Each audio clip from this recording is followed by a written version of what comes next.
Hello and welcome to another modelling video. This is Alan from the Makona Man at YouTube with another modelling video.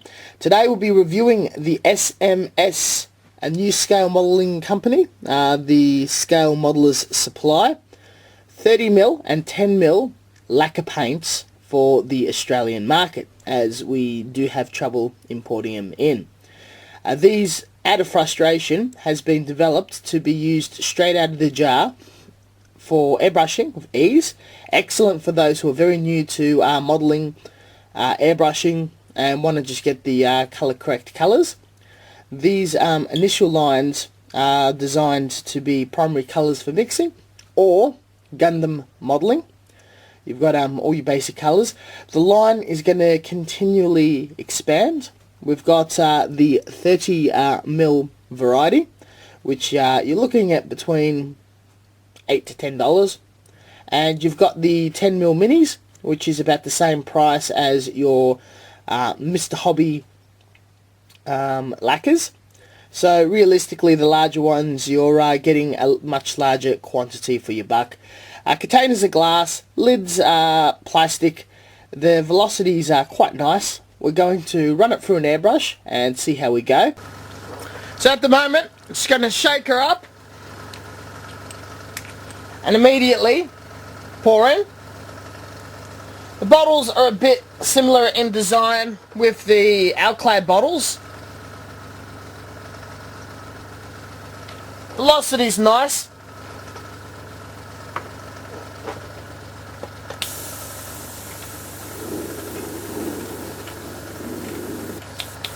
Drop to about 18-20 psi. And it's not too bad at all. It's a bit of splutter or orange peel, because initially it's just ever so slightly too thick for my taste. And with lacquers, you're always best just throwing a bit of extra thinner in. So applying it onto a surface,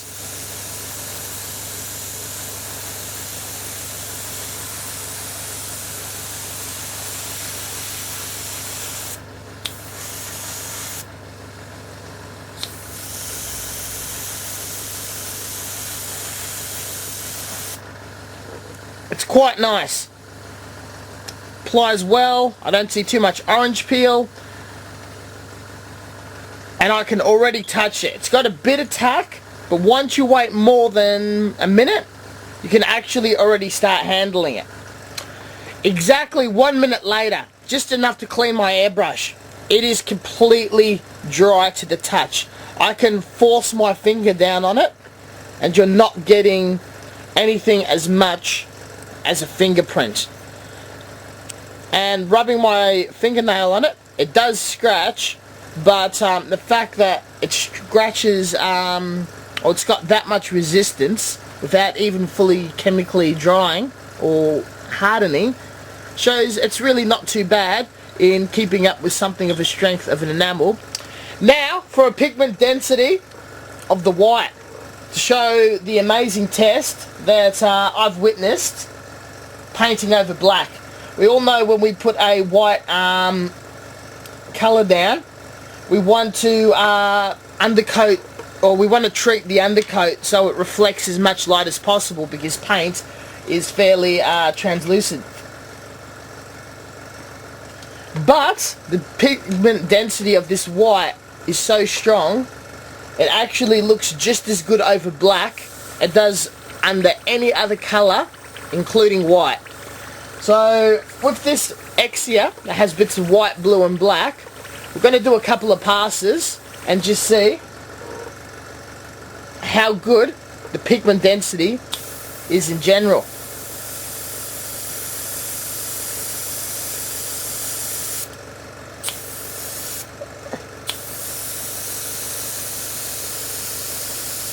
Now this is with a little bit of thinner, so it's handling a lot better. The gradient is really, really smooth. There is no spluttering. There is absolutely no overspray, no orange peel.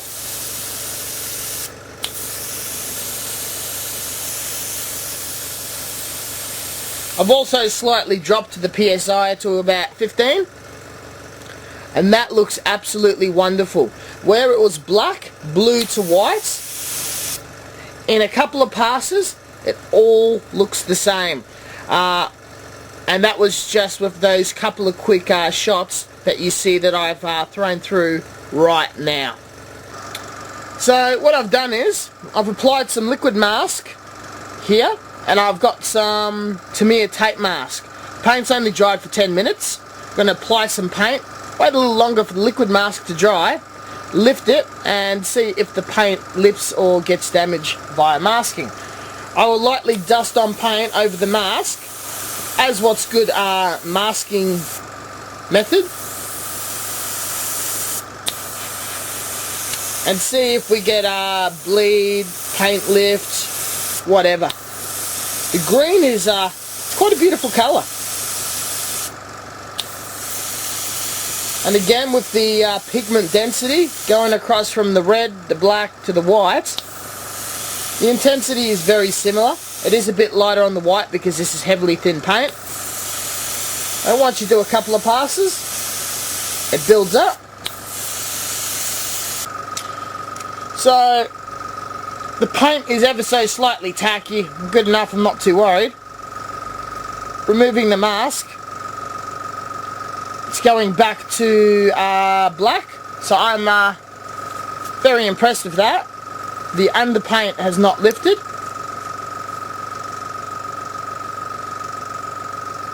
So that came out beautifully. The top or under layer has not really gotten damaged. And the black from the masking tape, Tamiya tape of course, has not been damaged. The masking line is very, very crisp. Bleed did not occur at 50-50. It's ever so slightly fuzzy on that line. Not too worried about that. This line is very, very sharp. Masks beautifully, though I still recommend that you wait a fair amount of time for full curing before you do a proper mask job. Now, I'm going to do a whole kit, so I'm going to paint the entirety of the Gundam. Yellow is a very challenging colour. Again, we'll prove the pigment density from the red, the white and the blue. I'm just dusting on at various points, nice and patchy, 50-50 thinner. Nothing too special, but it's going on a lot thicker and a lot denser than what I'm used to with Mr. Hobby. And after doing this multiple times, hopefully with only one airbrush cup, 50-50 mix, I'm going to have a solid yellow model. On a larger surface it is a lot more challenging getting every contour and stuff. The first 1 or 2 layers, the red and blue areas were still quite obvious, maybe because it's such a chunky, detailed single piece kit and covering all the details. Once we went to the 3rd, 4th layers, mind you, which is still very thin, no detail, is flooded out, we've got a solid yellow. Now under a light, and if you look really carefully, there are subtle differences that the feet and chest is not quite right, but with how difficult yellow is, it's extremely impressive. With a primer, this would be very, very vibrant and fantastic. So white and yellow being very easy to paint due to the pigment density, it's not a bad paint at all. It pretty much passes all of my tests. Now, interesting for the matte coat, I applied it very, very heavily to the point where it pulled, and you can see the pull marks. There's no white chalky areas besides a tiny mist, and it does not completely all starch white or anything. I gotta say, this is one of the best mattes I've ever used. There's no sheen, there's nothing, it's absolutely dead. Now, the left side is gloss, the right side is matte. 2 coats each, 50-50 thin.